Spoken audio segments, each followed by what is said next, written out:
सर्वात मोठा बदल झालेला आहे वातावरणात। आता सर्व अपडेट आपण पाहणार आहोत। त्यापूर्वी चॅनलवर नवीन असाल तर सबस्क्राइब करा, नोटिफिकेशन बेलला ऑलवरती टाका। खूप सारे जण व्हिडिओ पाहतात परंतु सबस्क्राइब न केल्यामुळे वातावरणात काय बदल होत राहतात ते तुम्हाला पाहायला मिळत नाही। सबस्क्राइब करून नोटिफिकेशन बेलला ऑलवरती टाका।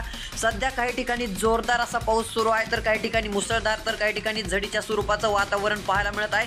अजून चांगला जोर वाढणार आहे, सतर्क राहा। इकडे पाहायला गेलं तर बीड जिल्हा असेल, बीड जिल्ह्यात रात्रभर पाऊस झालेला आहे, तरी काय भाग सुटलेला असला तरी आज दिवसभर चांगलं वातावरण पाहायला मिळणार आहे। सतर्कच राहावे, कारण की केज तालुक्यामध्ये मध्यम ते जोरदार पावसाची हजेरी लावलेली आहे। परळीकडे देखील पावसाची आगेकूच पाहायला मिळत आहे। तुमच्या ठिकाणी पाऊस चालू असेल तर नक्की कळवा। परभणीचा भाग असेल, परभणी नांदेडच्या भागात पावसाचं वातावरण सक्रिय आहे। काही ठिकाणी झड लागल्याचं वातावरण देखील आहे। जामखेड, दोन, करमाळा, इंदापूर, पुणे, बारामतीचा जेजुरीचा भाग असेल, गोरेगाव, खोपोली, खेड मध्यम पाऊस सुरूच आहे।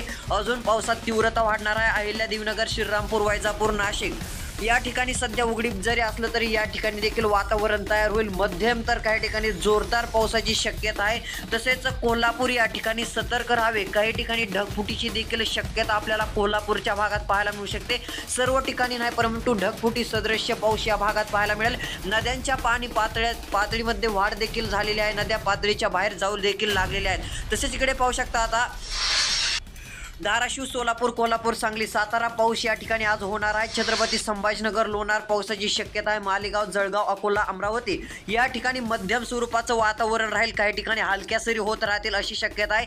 चंद्रपूर, हिंगोली, बुलढाण्याचा भाग असेल, तसेच इकडे चंद्रपूर, यवतमाळ, माकुणा, देसाईगंज, गडचिरोली, उमरेड, नागपूर, भंडारा, कोंडोली, आर्वी, अमरावती, अचलपूर, वरुड, इकडे जळगाव, धुळे, नंदुरबार, मालेगाव, पारोळा, मनमाडचा भाग असेल, या ठिकाणी हलक्या मध्यम पावसाची शक्यता आहे। एका दुसऱ्या ठिकाणी जोरदार सरी होतील। तसेच गोंदियाच्या भागात देखील वातावरण चांगलं सक्रियता दाखवेल असा अंदाज सध्या स्थितीला दिसून येत आहे। तर शेतकरी मित्रांनो, अजून जर वातावरणात काय बदल झाला तर लवकरच अपडेट देण्यात येणार आहे। त्यासाठी चॅनल सबस्क्राइब करा, नोटिफिकेशन बेल ऑलवरती नक्की टाका। धन्यवाद।